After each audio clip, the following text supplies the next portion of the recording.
Shalom, selamat bertemu kembali saudara-saudara yang terkasih. Hari ini kita akan membahas tentang doa orang benar.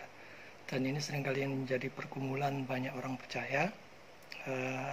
Seringkali mereka bertanya-tanya kenapa doa saya tidak kunjung-kunjung dijawab Tuhan dan sebagainya dan sebagainya.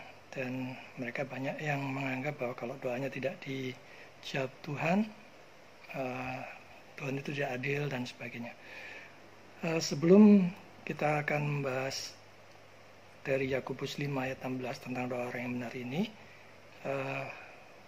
tolong saudara-saudara subscribe, like, kemudian share dan komen untuk kemajuan, untuk mendukung channel pelayanan ini.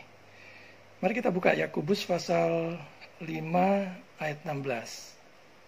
Hari ini kita berbicara tentang doa orang benar. Yakobus 5 ayat 16, firman Tuhan katakan, "Karena itu hendaklah kamu saling mengaku dosamu dan saling mendoakan, supaya kamu sembuh. Doa orang yang benar, bila dengan yakin didoakan, sangat besar kuasanya." Apakah kita pernah merasakan kesal dan putus asa ketika doa kita tidak kunjung terjawab? Tidak kunjung dijawab Tuhan?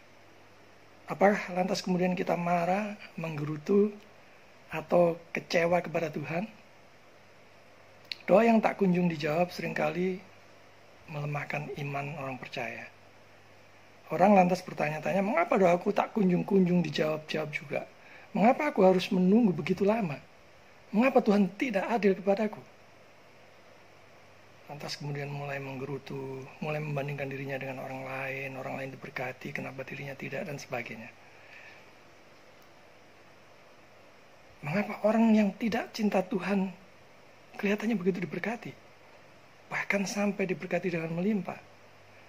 Mengapa hidup mereka dan usaha mereka yang tidak pernah mengenal Allah itu, tidak mengenal Tuhan itu, usahanya serba mulus, serba lancar, seperti jalan tol yang bebas hambatan?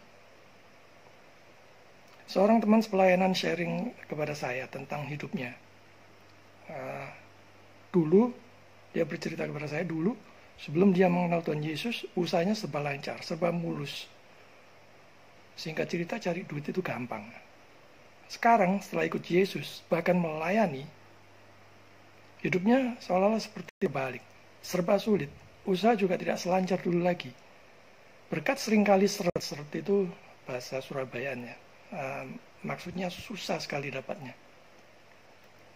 Tetapi yang membedakan dulu dengan sekarang adalah kalau dulu meskipun semuanya serba lancar, ada kekosongan di dalam hatinya. Berbeda dengan sekarang, meski lebih susah, ada damai, ada sukacita. Terlebih lagi pada saat dia ikut melayani.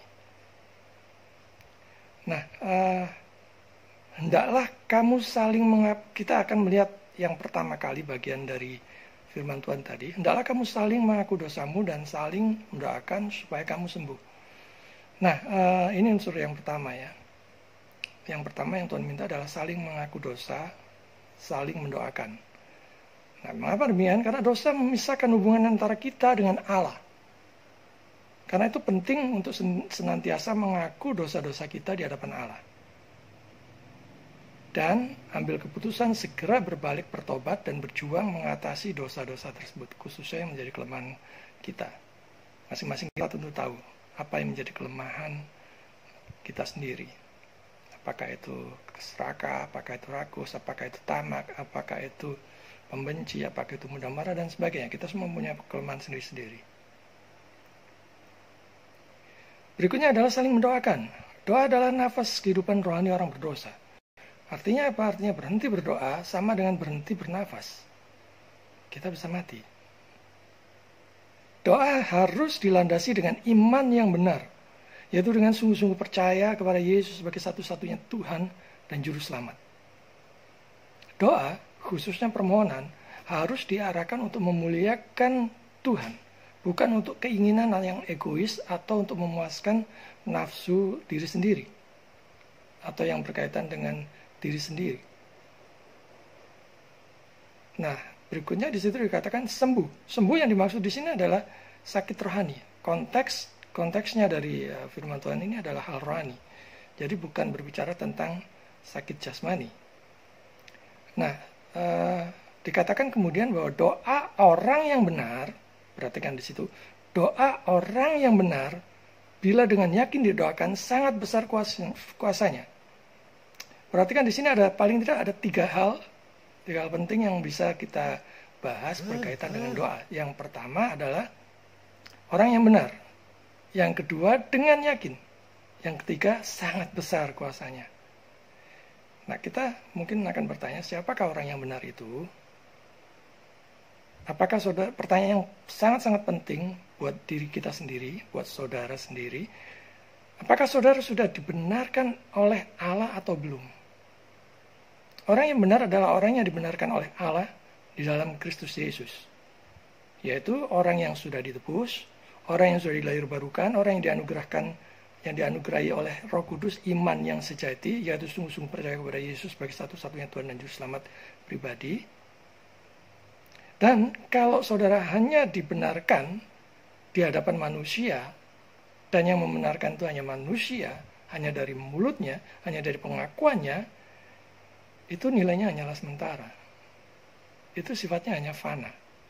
Tapi kalau Allah sendiri yang membenarkan karena anugerah iman yang diberikannya kepada kita sebagai orang berdosa, itu nilainya adalah kekekalan. Jadi di dalam doa, selain posisi kita yang sudah dibenarkan oleh Allah sendiri, harus juga didasarkan dengan iman yang benar, yaitu kepada Yesus. Dan dengan yakin mendoakannya yang sesuai dengan kehendak Tuhan. Mengapa demikian? Ya, sebab hanya doa-doa yang sesuai dengan kehendak Tuhan yang dikabulkan. Lantas apakah setan juga bisa mengabulkan doa? Tentu saja bisa. Sebab itu dia menawarkan kepada Yesus, dia akan memberikan semuanya jika dia menyembah setan. Tapi dia tidak berhasil. Ya. Bisa, setan pasti bisa mengabulkan doa. Tetapi konsekuensinya membawa pada kematian yang kekal. Mereka meminta jiwa kita sebagai imbalannya. Tidak ada yang gratis. Jadi hati-hati jika saudara tergerak atau ingin untuk melakukan semacam ritual-ritual pesugihan dan sebagainya. Ingat, mereka menginginkan jiwa saudara. Nah, karena itu jangan heran kalau doa orang yang tujuannya untuk egois diri sendiri itu bisa dikabulkan setan. Supaya apa ya? Supaya orang tersebut terus berdoa dengan motivasi dan tujuan yang salah. Dengan tanpa iman, yaitu supaya orang tersebut binasa. Dan pada saat dia menganggap doa ritualnya itu adalah sebagai suatu kebenaran, maka dia akan terus melakukannya sampai akhirnya dia binasa tanpa juru selamat. Karena itu kita tidak perlu iri jika melihat orang lain di luar Kristus sana yang bisa kaya, yang bisa sukses, yang bisa berhasil, bahkan yang jaya gilang gemilang dari tahun ke tahun dan sudah berpuluh-puluh tahun sukses. Kita tidak perlu iri, saudara. Apapun yang kita minta dan doakan, arahkan hanya untuk memuliakan Tuhan. Dan doa yang demikian ini yang besar kuasanya. Karena ada Yesus di dalamnya, karena Yesus yang ditinggikan. Dan bukan untuk kepentingan diri sendiri, tetapi untuk memuliakan Tuhan. Sudahkah saudara berdoa hari ini di dalam nama Yesus? Tuhan memberkati saudara.